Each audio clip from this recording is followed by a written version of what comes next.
요한복음 10장 1절로부터 5절까지의 말씀. 자, 이 말씀 우리가 마음에 담아서 한 절씩 교독하고 마지막 5절은 합독하도록 하겠습니다.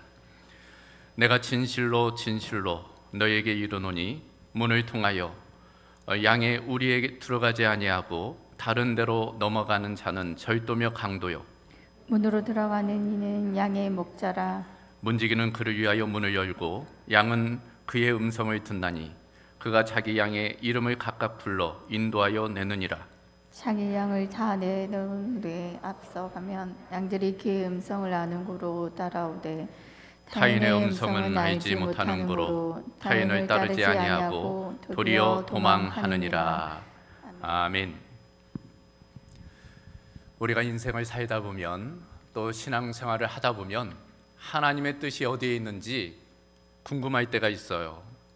하나님의 뜻이 무엇인지 궁금할 때가 있습니다. 특별히 일상생활 가운데에서도 그렇지만 어떤 특별한 결정을 할 때, 선택의 순간에는 더욱더 하나님의 뜻에 대한 그런 궁금증이 생기는 것입니다. 실제로 목회를 하다 보면 그런 문제로 찾아오시는 분들을 만나게 돼요.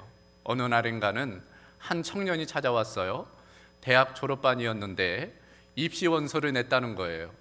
그런데 세 개 회사에 동시에 합격했다는 것입니다.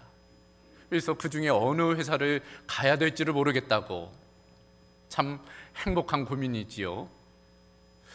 그런가 하면 어느 날인가는 한 여자 청년이 찾아왔어요. 교제하는 남성이 생겼다는 것입니다.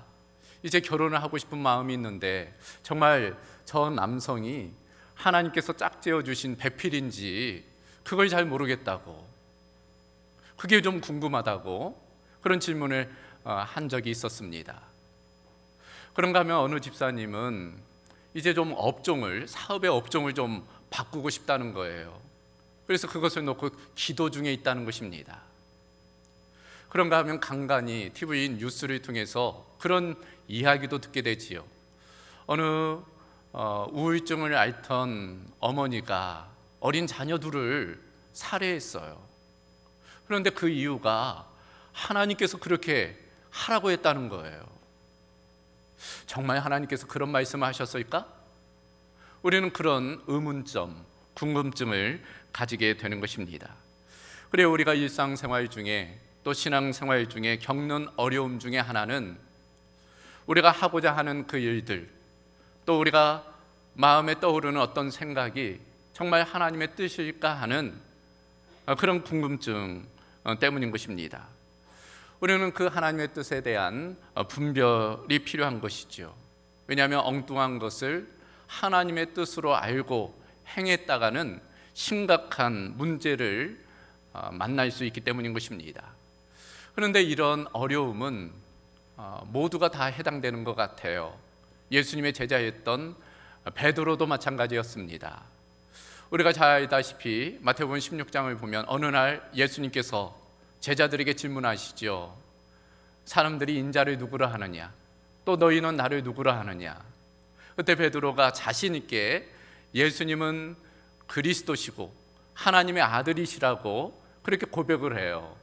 그러니까 하나님의 생각이었던 것입니다. 그것을 입술로 고백하게 되지요. 그때 예수님께서 비로소 자기의 죽음을 말씀하세요. 이제 곧 예루살렘에 올라가 십자가에 죽게 될 것을 말씀하십니다. 그러자 이번에는 어떻게 해요? 이 베드로가 예수님을 만류해요. 그렇게 해서는 안 된다고 예수님을 강하게 그렇게 만류합니다. 그때 예수님께서 그 베드로를 향하여 사탄아 물러가라, 그렇게 엄히 꾸짖게 되는 것입니다. 그러니까 이 베드로가 잠시 동안 천국에 올라갔다가 또 지옥에 떨어지는 이제 그런 일들이 있게 된 것입니다. 그러니까 그 마음에 하나님의 뜻이 들어오기도 하고 또 사단의 생각이 들어오기도 하는 그런 모습을 발견하게 되는 것입니다. 우리도 충분히 그럴 수 있어요. 우리 안에 떠오르는 어떤 생각이 하나님이 주시는 생각일 수도 있지만 세상이 주는 생각, 혹은 사단이 주는 생각일 수도 있는 것입니다. 그러므로 그런 생각들에 대한 분별이 필요해요. 또 우리가 하고자 하는 어떤 일들에 대하여 분별이 필요한 것입니다. 그것이 하나님이 원하시는 일들인지 하나님이 원하시는 계획인지를 우리가 분별할 필요가 있는 것입니다. 그래서 요한 사도는 이렇게 말한 바가 있습니다. 사랑하는 자들아, 영을 다 믿지 말고 오직 영들이 하나님께 속하였나 분별하라. 분별의 필요성입니다. 그저 순진하게 다 믿고 받아들여서는 안 된다는 거예요. 분별력 있게 판단해야 됨을 말씀하고 있는 것입니다. 그런 측면에서 오늘 말씀의 초점은 하나님의 음성을, 하나님의 뜻을 어떻게 분별할 수 있는지에 관한 것입니다. 어떻게 하면 하나님의 뜻대로 살아갈 수 있는지에 대한 말씀의 초점을 가지고 오늘 말씀을 함께 살펴보도록 하겠습니다. 몇 가지를 살펴보겠는데 그 첫 번째는 어떻게 우리가 하나님의 뜻을 분별할 수 있을까? 성경과 모순되지 않는가를 살펴보는 거예요. 그래야 하나님의 뜻을 분별하는 가장 우선적이고 가장 기본적인 방법은 성경과 비교해 보는 거예요. 하나님의 말씀과 그것을 비교해 보는 것입니다. 하나님께서는 성경에 말씀하신 것과 다른 말씀을 우리에게 주실 리가 없기 때문이에요. 하나님은 불변하시잖아요. 하나님은 어제나 오늘이나 영원토록 동일하신 분이세요. 그리고 하나님의 말씀도 동일합니다. 그래서 누가복음 21장 33절을 보면 천지는 없어지겠으나 내 말은 없어지지 아니하리라. 예수님께서 분명하게 말씀하셨습니다. 그리고 모든 것은 다 변해요. 시간의 흐름에 따라 다 변하기 마련입니다. 유행도 변하지요. 얼마 전에 바지를 하나 사려고 백화점에 갔어요. 깜짝 놀랐습니다. 왜 이렇게 통이 좁은지. 예전에는 좀 낙낙했잖아요. 근데 요새는 완전 쫄쫄이 같이 바지가 딱 달라붙어요.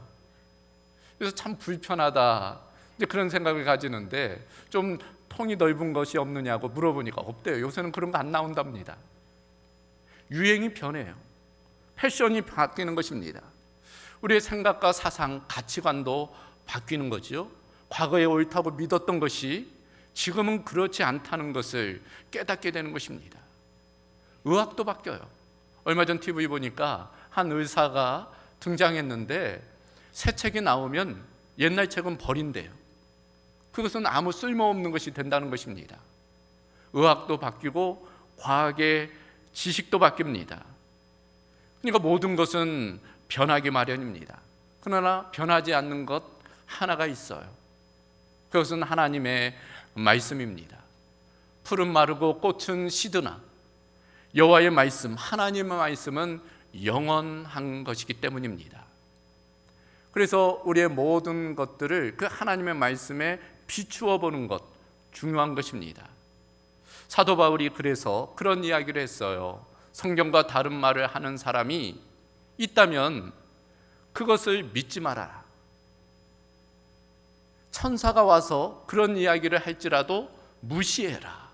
그렇게 이야기를 했습니다. 그래서 갈라디아서 1장 8절을 보면 그러나 우리나 혹은 하늘로부터 온 천사라도 우리가 너희에게 전한 복음 외에 다른 복음을 전하면 저주를 받을지어다. 그러니까 성경에 기록된 하나님의 말씀, 곧 그 진리의 말씀 이외에 다른 말을 전하면 전혀 믿어서는 안 된다라고 이야기하는 것입니다. 기독교 이단 사이비의 문제가 무엇이에요?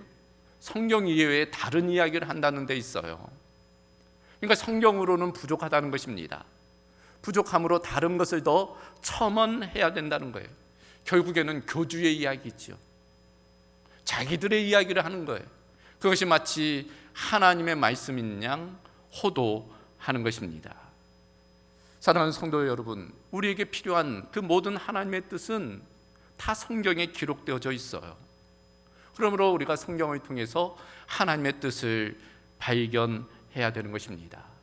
그럼에도 불구하고 많은 그리스도인들의 문제, 그것은 하나님의 뜻을 알고 싶다고는 하는데 정작 하나님의 뜻이 기록된 그 성경은 터부시한다는 데 있어요. 성경을 읽지도 않습니다. 그러니까 이것이 참 넌센스예요. 하나님의 뜻, 하나님의 음성을 듣기를 원하지만 정작 하나님의 말씀인 성경은 등한시한다는 것, 그것이 우리의 문제인 것입니다. 그래서 그런 이야기를 하잖아요. 성경을 덮어놓고 믿지 말고 펴놓고 믿어라. 성경을 좀 읽고 성경의 내용을 좀 알아라 라는 이야기인 것입니다. 어느 청년이 있었어요. 성경 공부는 좀 해야 되겠는데 너무 귀찮은 거예요. 성경은 읽어야 되겠는데 너무 싫은 것입니다. 그래서 찾아낸 방법이 그날 아침에 성경을 펼쳐서 눈에 들어오는 말씀, 그것이 하나님의 뜻으로 알고 그 뜻대로 살아가겠노라고 그런 다짐을 했어요. 그러던 어느 날 성경을 폈습니다. 눈에 들어온 말씀이 마태복음 27장 5절 말씀이었어요. 유다는 물러가서 스스로 목매어 죽으니라. 이건 나보고 죽으라는 얘기인가? 아니겠지 하고 다시금 성경을 펴서 또 한 구절을 읽었습니다. 누가복음 10장 37절 말씀입니다. 가서 너도 이와 같이 하라. 마음이 망설여졌어요. 그랬다가 다시금 펴서 읽었습니다. 요한복음 13장 27절 예수께서 이르시되 내 하는 일을 속히 하라. 성경을 이런 식으로 읽어서는 안 돼요. 무슨 주술책, 마술책 대하듯이 성경에 대해서는 안 되는 것입니다. 성경을 그저 문자적으로 읽어서도 안 돼요. 그 안에 감추어진 하나님의 우리를 향한 마음, 성경의 정신, 그것을 우리가 일깨워내는 것이 필요합니다. 성경은 하나님의 우리를 향한 사랑의 편지이지요.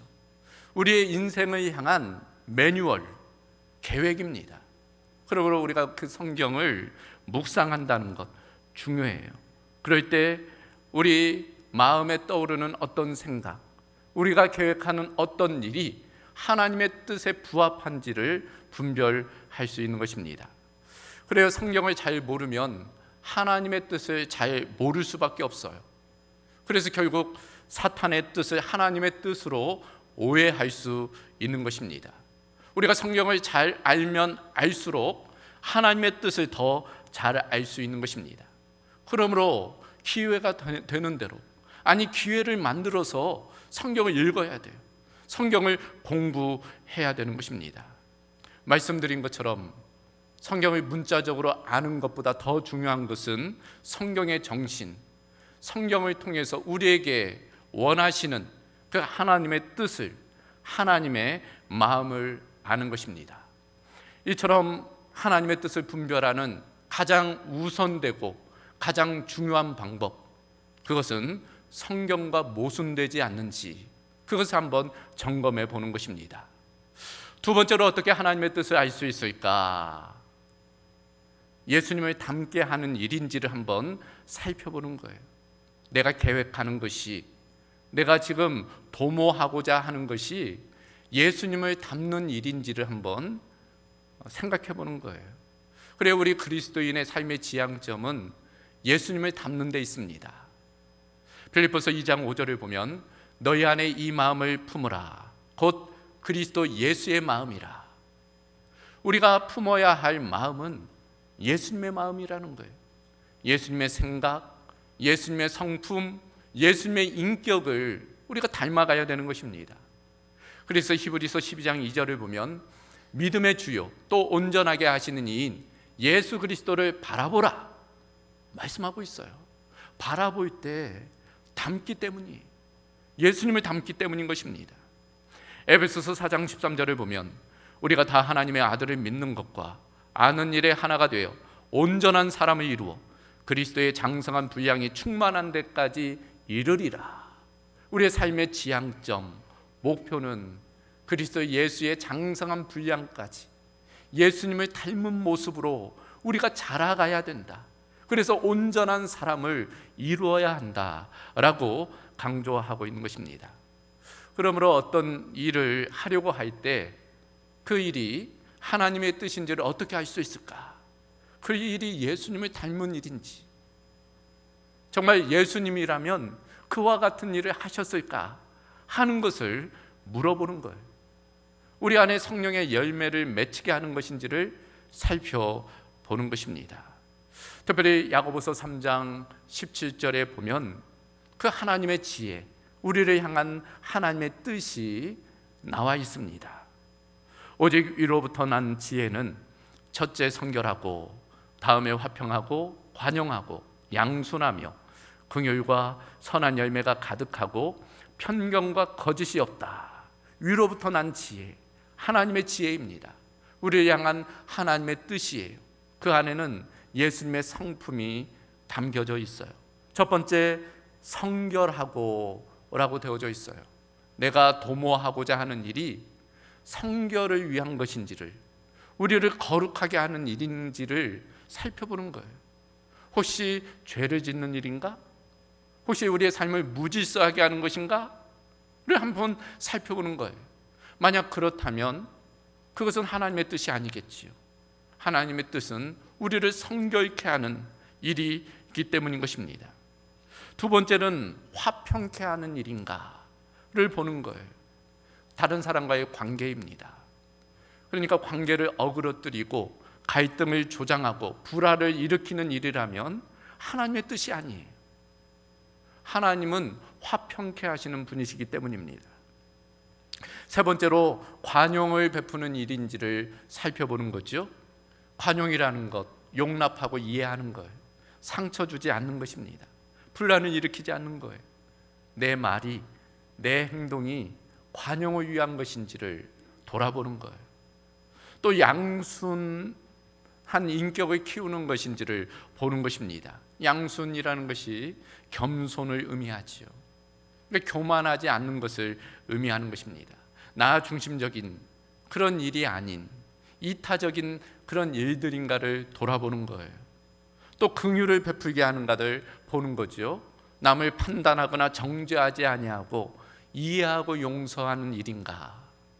마지막으로는 편벽과 거짓이 없는가를 살펴보는 거예요.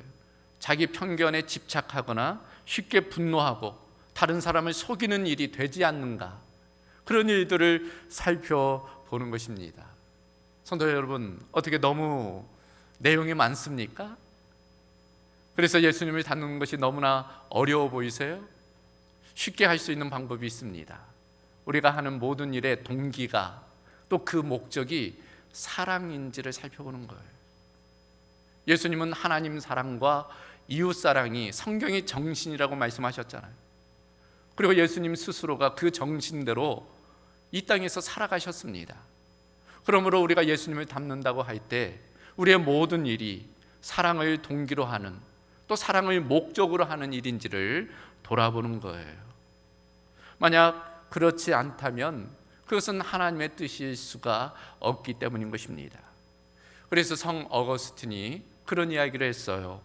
본질에는 일치를, 비본질에는 관용을, 그리고 모든 일에는 사랑을. 본질적인 것에는 우리가 연합, 일치를 추구해야 된다는 거예요. 그러나 비본질적인 것은 관용, 여유 있게 용납해야 된다는 거예요. 그리고 그 모든 일에는 사랑으로 해야 된다라고 말씀하고 있는 것입니다. 이처럼 우리가 하나님의 음성을, 하나님의 뜻을 분별하는 두 번째 기준, 그것은 그 일이 예수님을 닮는 일인가를 한번 살펴보는 것입니다. 자, 세 번째로 어떻게 우리가 하나님의 뜻을 분별할 수 있을까? 믿음의 친구들을 통해서 하나님의 뜻을 분별할 수 있는 것입니다. 그래, 인생은 혼자 살 수 없는 거죠. 신앙생활도 마찬가지입니다. 우리는 모두 믿음의 친구들이 필요해요.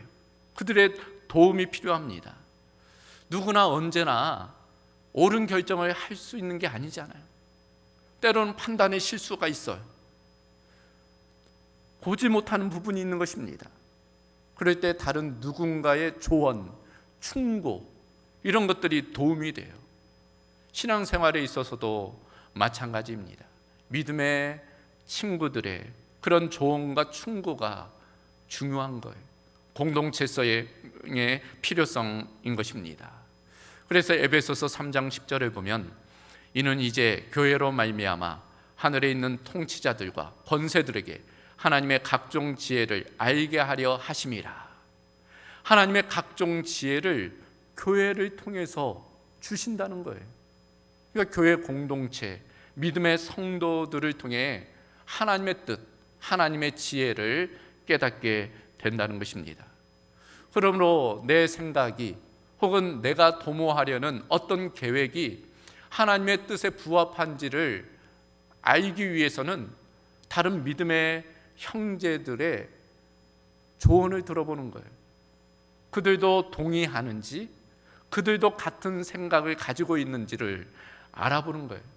만약 나만 그렇게 생각한다면 하나님의 뜻이 아닐 가능성이 높은 것입니다. 독불장군처럼 다 아니라고 하는데 나만 옳다고 주장하는 것, 그건 미련한 거예요. 그래서 다른 사람들의 동의를 구한다는 것 중요한 것입니다. 1994년에 북한의 김일성 주석이 사망했지요. 기억하실 것입니다. 떠들썩했어요. 그때 그런 일이 있었다고 그래요. 종교 지도자들이 좀 모여서 그 문제에 대해서 이야기를 좀 나누었다는 것입니다. 이때 어떤 종교 지도자가 이 김일성은 지옥에 갔겠지요? 그렇게 이야기를 했다는 거예요. 그랬더니 어떤 다른 종교 지도자가 그랬다는 것입니다. 그건 모르는 일입니다. 구원에 대한 부분은 하나님의 소관이기 때문에 우리가 그것을 결정할 수 없습니다. 그건 모르는 일입니다. 그러면서 덧붙이는 말이, 그러나 탈무드에는 이런 이야기가 있습니다. 모든 사람들이 그렇다 하면 그것은 하나님의 뜻이다. 모든 사람이 그렇다 하면 그것은 하나님의 뜻이다. 그러니까 상식선에서의 하나님의 뜻을 알 수 있는 것이 있는 거예요. 하나님의 뜻의 보편성이 있는 것입니다. 민심이 천심이라는 말이 있듯이 그런 측면에서 공동체를 통해서 주시는 하나님의 뜻이 있음을 우리는 인정해야 되는 것입니다. 그러므로 교회 공동체를 통해서 주신 하나님의 뜻을 우리가 믿음으로 받는 것이 필요해요. 성경 해석에 있어서도 마찬가지입니다. 만약 교회의 전통과 정통성과 이반되는 어떤 다른 주장을 한다면 그것은 잘못된 거예요. 위험한 것입니다. 그동안 교회는 수천 년 동안 성경을 읽어왔고 또 성경을 해석해 왔어요. 그러므로 그 해석과 다른 이야기를 하는 것은 위험성이 있습니다. 조심할 필요가 있는 거예요. 교회가 가르치지 않는 다른 가르침에 대한 주의를 가져야 되는 것입니다. 물론 그 믿음의 친구들이 하는 조언이라고 다 완벽한 것은 아니에요. 그들도 실수할 수 있는 것입니다. 그러나 말씀드린 대로 많은 사람들이 동의하는 생각에는 하나님의 지혜가 담겨져 있을 수 있는 가능성이 높은 것입니다. 그들의 충고를 들을 때 실수를 덜 하게 돼요. 실패를 덜 겪게 되는 것입니다. 위험을 피할 수 있어요. 그러므로 우리가 다른 사람들의 의견을 청취한다는 것 중요한 것입니다. 그래서 공동체가 필요해요. 실제로 많은 성도들 실패하는 이유를 살펴보면 두 가지 때문입니다.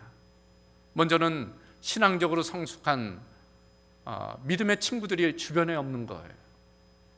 또 한 가지는 그런 믿음의 친구들이 있음에도 그들의 충고를 듣지 않는 것입니다. 그런 측면에서 우리가 공동체 안에서 믿음의 친구들의 조언에 귀 기울일 필요가 있는 것입니다. 그래서 그런 이야기를 하잖아요. 앞으로의 10년은 두 가지로 결정된다. 지금 읽고 있는 책과 지금 함께하고 있는 사람, 그 두 가지로 나의 미래가 결정된다는 거예요. 영향력입니다. 지금 무엇을 읽고 있는지, 누구를 만나고 있는지, 그것이 영향이 되어서 나의 미래를 결정한다는 것입니다. 건강한 공동체 안에 속한다는 것, 그래서 중요해요. 그 공동체 안에서 활발하게 우리가 교제를 가져야 됩니다. 소그룹 모임 열심히 내야 돼요. 구역 모임, 성경 공부 모임, 또 선교회 모임, 그런 모임에 열심히 내야 돼요. 여러분, 그런 모임을 하는 이유가 그저 봉사하고 섬기기 위함만이 아니, 교제를 위함입니다. 그런 교제를 통해서 다른 사람들의 생각을 듣게 되지요. 또 내 생각을 나누게 됩니다. 그런 과정에서 하나님의 뜻을 분별할 수 있게 되는 것입니다. 그래서 잠언 11장 14절 말씀을 보면 지략이 없으면 백성이 망하여도 지략이 많으면 평안을 누리느니라. 지략이 많으면, 모사가 많으면, 그런 사람들의 지혜가 모여지면 평안을 누리게 된다라는 것입니다. 하나님의 지혜이지요. 그러므로 인생의 실수를 줄이기 원한다면 다른 사람들의 조언에 귀 기울일 필요가 있는 것입니다. 저도 마찬가지예요. 목회를 하면서 여러 가지 계획들, 그런 것들을 구상하게 되지요. 저 혼자 계획하고 결정하지 않습니다. 주변의 친구 목사님들과 의견을 나눠요. 이런 계획이 있는데 어떻게 생각하느냐, 그런 것들을 의견을 나눠요.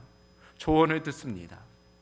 뿐만 아니라 교회 안에서도 우리 장로님들과 충분하게 이야기를 나눠요. 또 우리 성도들의 의견에 청취를 합니다. 그러면서 하나님의 뜻을 분별하는 거죠. 우리 교회를 향한 하나님의 계획이 무엇인지를 분별하는 거예요. 그리고 그 뜻대로 순종해 나가는 것입니다. 그런 측면에서 주변 사람들, 특별히 믿음의 성도들의, 형제들의 조언에 귀 기울인다는 것, 하나님의 뜻을 분별하는 중요한 포인트라 할 수 있는 것입니다. 이제 마지막으로 어떻게 하나님의 뜻을 분별할 수 있을까? 마음에 평안을 주는가를 살펴보는 거예요. 그러니까 어떤 생각과 결정이 마음을 평쾌하는지 아니면 마음을 불안하게 하는지, 그걸 한번 들여다보는 것입니다. 만약 어떤 생각이나 어떤 결정이 마음을 불편하게 한다면 한번 다시 생각해 볼 필요가 있어요. 왜냐하면 하나님께서는 우리에게 평강 주시기를 원하기 때문이에요. 하나님은 평강의 하나님이시기 때문입니다. 고린도전서 14장 33절을 보면 하나님은 무질서의 하나님이 아니시오 오직 화평의 하나님이시라. 화평, 에이레네, 샬롬, 평강을 의미해요. 하나님은 우리에게 평강 주기를 원하신다는 것입니다. 부모 입장에서 자녀가 염려하고 스트레스 받기를 원하는 부모가 누가 있겠어요? 부모라면 당연히 자녀가 평안하기를 원합니다. 하나님도 마찬가지예요. 하나님께서 어떤 생각을 우리에게 주실 때는, 하나님의 뜻을 우리에게 부여하실 때는 우리 마음 가운데 평안케 하시기를 원하는 거예요. 이와 같은 평안의 반대가 바로 염려이지요. 이 염려하는 마음은 결코 하나님이 주시는 마음이 아닙니다. 하나님의 뜻의 분명한 표지, 그러므로 평안이에요. 내 마음이 평안한지, 이것이 평안케 하는 일인지를 살펴보는 거예요. 아무리 상황과 환경이 어렵다고 하더라도 그 일이 하나님의 일이라면 이상하게도 마음이 평안해. 근심이 들지가 않습니다. 두렵지가 않아요. 하나님이 주시는 일이기 때문입니다. 물론 하나님께서 때로 우리 가운데 근심을 주실 때가 있다, 성경은 말씀합니다. 하지만 목적은 분명해요.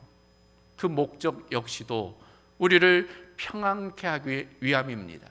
우리는 낙심하게 하거나 절망하게 하거나 정죄하기 위함이 아니라 우리를 구원하기 위해, 우리를 회복하기 위해 때로 가끔씩 하나님께서 근심을 주신다, 성경은 말씀합니다.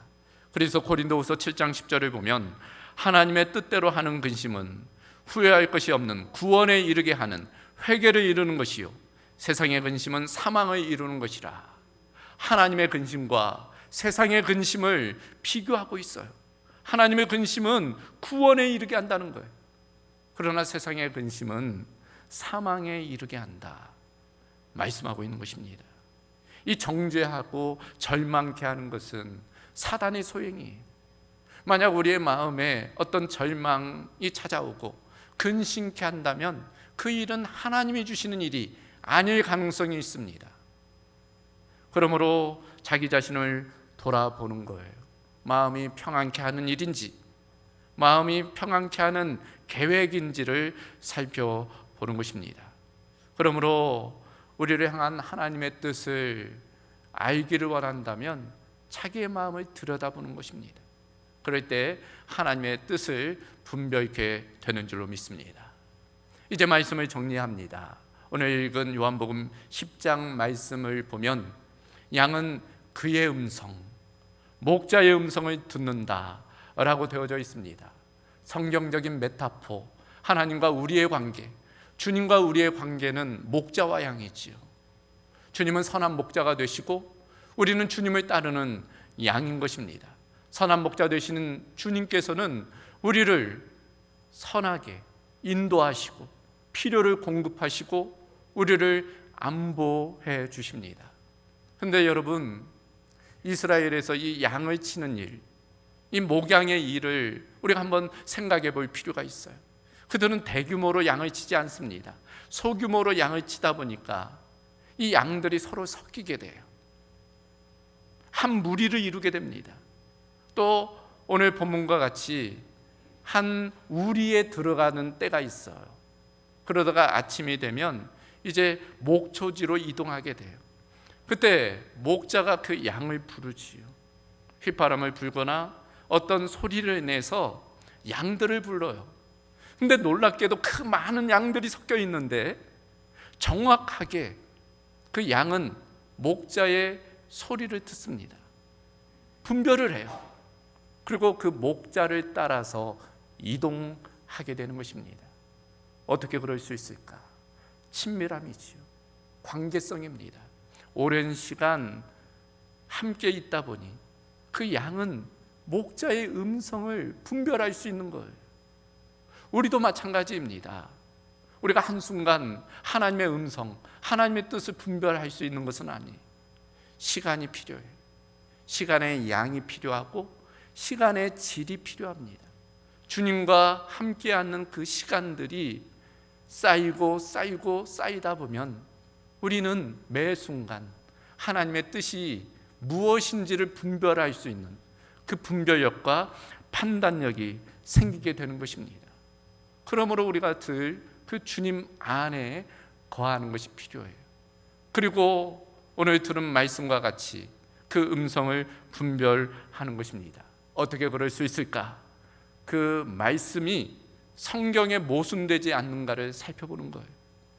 그것이 예수님을 닮는 것과 연관된 것인지를 살펴보는 것입니다. 또 다른 믿음의 친구들도 동의하는지를 살펴보는 거예요. 그리고 마지막으로 그 일이 마음의 평안을 주는지를 살펴보는 것입니다. 사랑하는 성도 여러분, 하나님의 뜻을 알기를 원하십니까? 하나님의 뜻대로 살기를 원하세요? 그렇다면 오늘 말씀에 귀 기울이시길 바랍니다. 오늘 말씀과 같이 살아갈 때 우리는 하나님의 뜻을 분별하고 그 뜻대로 살아가는 은혜를 경험케 될 것입니다. 그런 은혜가 우리 모든 성도들 가운데 있기를 주님의 이름으로 소망합니다. 감사하신 아버지 하나님, 오늘 말씀에 따라 양은 그 목자의 음성을 듣는다 말씀하여 주셨으므로 우리도 하나님의 음성을 귀 기울이게 하시고 또 그 음성을 분별하여 듣는 은혜가 있게 하여 주시옵소서. 세상의 많은 소리들 중에 또 사단의 그 속삭임 중에 우리가 하나님의 음성을 분별케 되고 또 깨닫게 하여 주시고 들을 뿐 아니라 그 말씀대로 온전히 순종하는 삶을 살아가도록 역사하여 주시옵소서. 모든 것 주께 의탁하오며 우리 주 예수 그리스도의 이름으로 기도하옵나이다. 아멘.